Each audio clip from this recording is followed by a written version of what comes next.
nothing about us without us. That's kind of the mantra.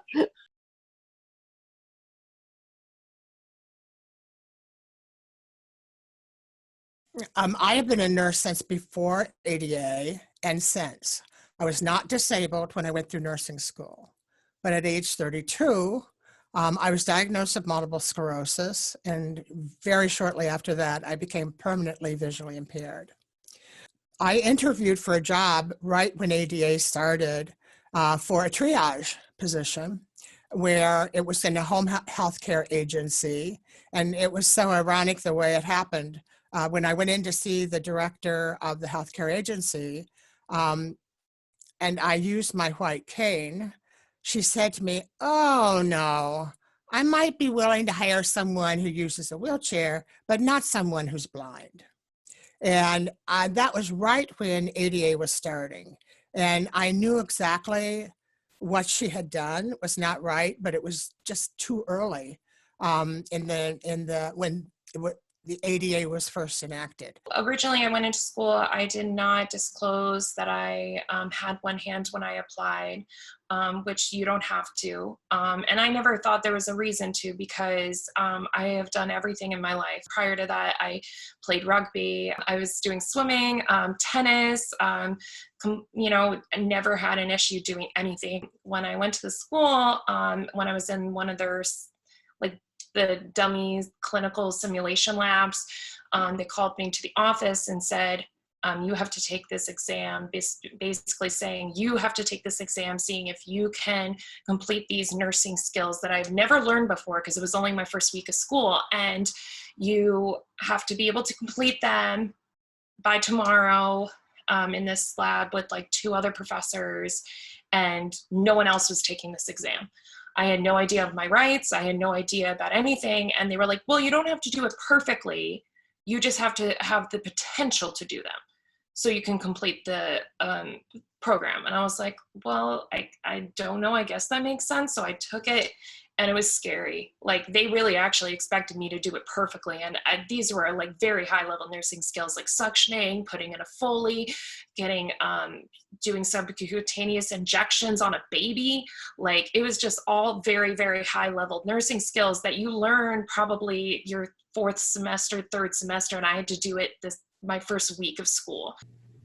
In 2008, I started nursing school.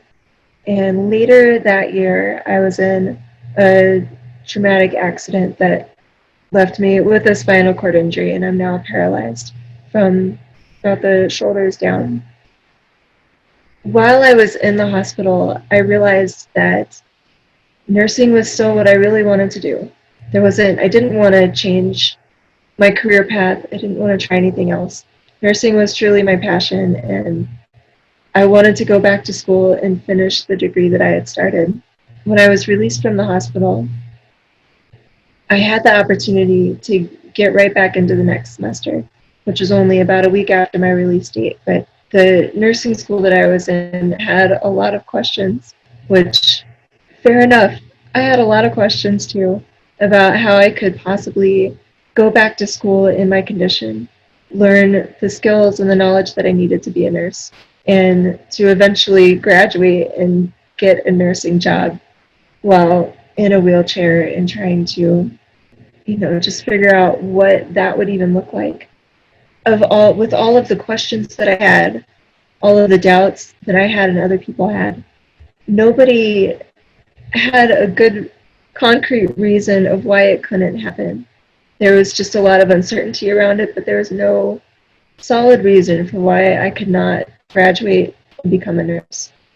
So I pushed forward with it. There were a lot of things that happened that I did really need help with, very specific circumstances. Some things that I thought were not the right way to go about getting me back into school. I was asked to complete a full head-to-toe health assessment on another person. It was recorded. It was beyond the health assessment exam that other students had gone through and what I had already gone through in my health assessment course. It was a full assessment that took 3 hours to complete, whereas my initial assessment for the course that I completed before my accident was 15 or 20 minutes. This was their solution, their objective way of getting me out of my classes and out of the program. That it felt terrible. That was harder to deal with than coming home from the hospital and learning to live my new life with my disability. One of the things that is a common issue is students who have invisible disabilities tend not to want to disclose, partly out of fear that they will be somehow penalized, or in some cases fearful that they might be dropped from the program, not realizing that the law does protect them. The legal backing of the ADA was what I needed to just get my foot in the door and let them know that we have to try this. I don't think I'd be here without the ADA. And that's because the ADA has streamlined and provided guidelines and parameters of what's reasonable accommodation, what's not, and basically allowing people to gain the accommodations that they need to be successful in the workplace. It's allowed employees to be on the same playing field as their colleagues. And it's made employers accountable. Without the ADA, they could have just said, like, no, you obviously won't be safe to practice as a nurse, and what would you possibly do anyway? And they could have just stopped everything right there. ADA has definitely made a big difference as far as like making sure you know your rights as a person with disabilities, and realizing like what happened to me should never ever happen. I used the ADA originally and then found NOND through the ADA. And then we ended up working with the university that kind of kicked me out, and ended up working with them so that they would allow people with disabilities in their university and their nursing program. I did not know my rights at the time. And so when I found NOND, they were supportive. They advocated for me. They empowered me. And I felt so alone and fearful and isolated that I'm only going through this. This is only happening to me. I found them at a pivotal point, and they, they educated me about what was within my rights to ask for accommodations, and what I was doing was not wrong. And I needed to hear that. I needed to hear that reassurance. I needed that guidance. I reached out to the National Organization for Nurses with Disabilities because I really had no idea what I was doing, and I needed the help of people that were already in the nursing field who knew what the job was like, knew the ins and outs of the daily tasks that you'd have to go through as a nurse, and could really tell me whether or not this was something worth striving for. And when I reached out to them, they were nothing but supportive and said that, no, there is no reason why you can't be a nurse. You just have to keep moving forward. NOND provided not only that support, just knowing that, yes, this is possible and you have to keep moving forward, but they also helped connect me with people in my area that could be an advocate for me. If there had been someone there who had a sense of what I was doing, it would have facilitated what I eventually managed to do after several years. And I think that's a really important role that NOND fills, that if individuals become aware of that community of nurses who and other healthcare providers who have adapted, who have continued, who have insisted on continuing to practice, despite any limitations. For me, it's given it's an organization or a vehicle that gives voice to the issue of this, of opposing this discrimination. For me personally, as a nurse with a disability, NOND has given me a sense of community. It's really just been the community that they've provided to me that's been the most helpful. It is required by most employers, if you're a nurse, to be basic life support certified. And through our efforts in requesting that American Heart Association be a thought leader with us and to be more inclusive of a population that may have more psychomotor skill difficulty, to create a program where people who cannot do all or any of the actual physical skills of CPR can learn how to advise someone else to do so while emergency responders are on the way. People who generally are not given the opportunity to apply CPR cannot advise someone, and they can help save lives. So it gives us a lot of pleasure, finally, after this amount of time, to have worked with American Heart Association to have this program in effect.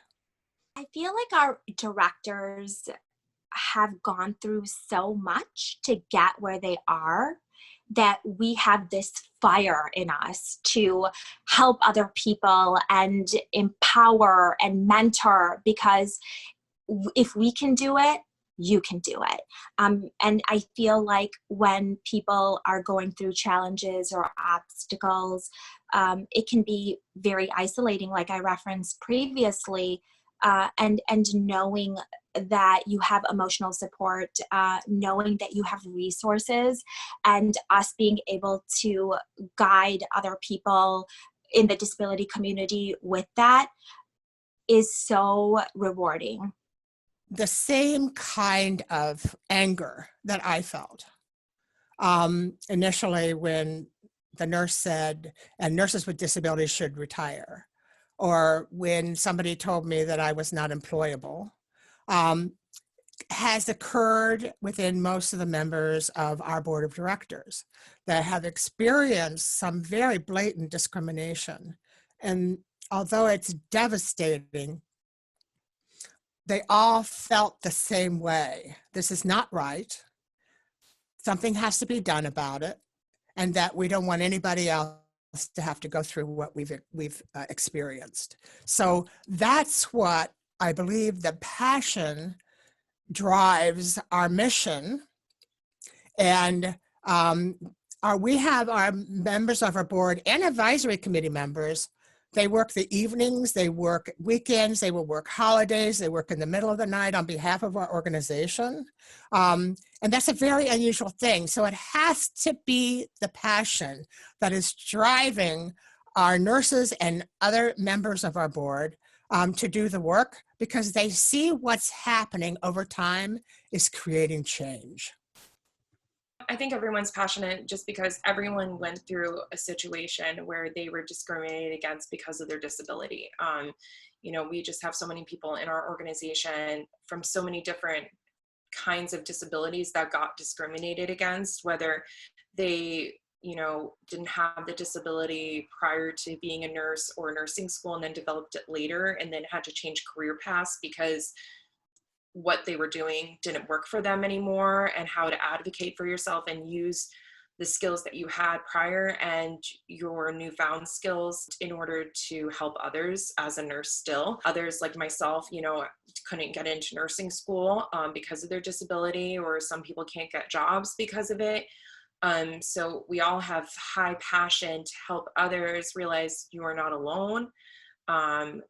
We were there with you, and you will get through this. You might have to be more creative, but you can get through this. Our organization receives inquiries on a daily basis about discrimination that's still occurring in institutions and workplaces. So there's still employers that are not following ADA guidelines. They're subtly discriminating and even blatantly. And so, awareness, education is the key. I mean, nurses are accustomed to advocating for others. Self-care is an issue for nurses. Self-advocacy is a big problem. And when you're forced to do it by circumstances, it can be a little uncomfortable to begin with. Disclosing my disability was a game changer. It was pivotal. It was like I was liberated because I think it was truly the acceptance of myself And you can't ask for acceptance of yourself if you don't accept yourself. And so it's been very liberating, and I've been able to reach a lot of my goals because I'm not hiding something. We have an aging workforce of nurses. Many nurses who develop disability and chronic health conditions after they've received their license and after they've been working sometimes don't even know that they could continue in the nursing profession. Know your rights. So, and oftentimes we lean on the employer to follow guidelines and parameters and do the right thing. And I got to tell you, what I've learned through my experience is sometimes they don't know. They're not aware. So you might be in a situation where you're providing the education. Feel empowered to say, this is what I need to be successful. And if you have to go to the ADA, resource center and find resources that will advocate for you or back you up, do that. Nurses who are disabled figure it out. We may do things differently, but we can come out with the same outcome. Before, when we first started, nursing schools was saying, no, there's only one way to do things, and that's the way you have to do it. But what they have learned is no, there are different ways you can do things and come out with the same outcome. There's just this general assumption that life after acquiring a disability is not going to be that great. And whatever dreams and goals you had, you can just set those aside now. Probably won't be able to fulfill them the way that you thought that you were. I feel like that needs to change. There needs to be just a general mind shift in the way that we view people with disabilities. Obviously, there's many jobs in nursing besides being in an operating room. And being able to do every single job in nursing doesn't define you as a nurse. What defines you as a nurse is up here. If you ever wanted to be a nurse and you gave it up because you didn't think you could be one, let that dream come alive. It's important that you know that people with disabilities are highly qualified as nurses and other healthcare professionals, including doctors. So if you have a dream, follow it. Happy 30th anniversary, ADA, and don't forget to wear a mask. Happy 30th anniversary of the Americans with Disabilities Act. And, oh, by the way, you guys out there, wear a mask. Oh yeah, wear a mask. Oh, and also wear a mask. I do every time I go out. Wear a mask. Guys, it's so easy. Just wear a mask. Not that hard.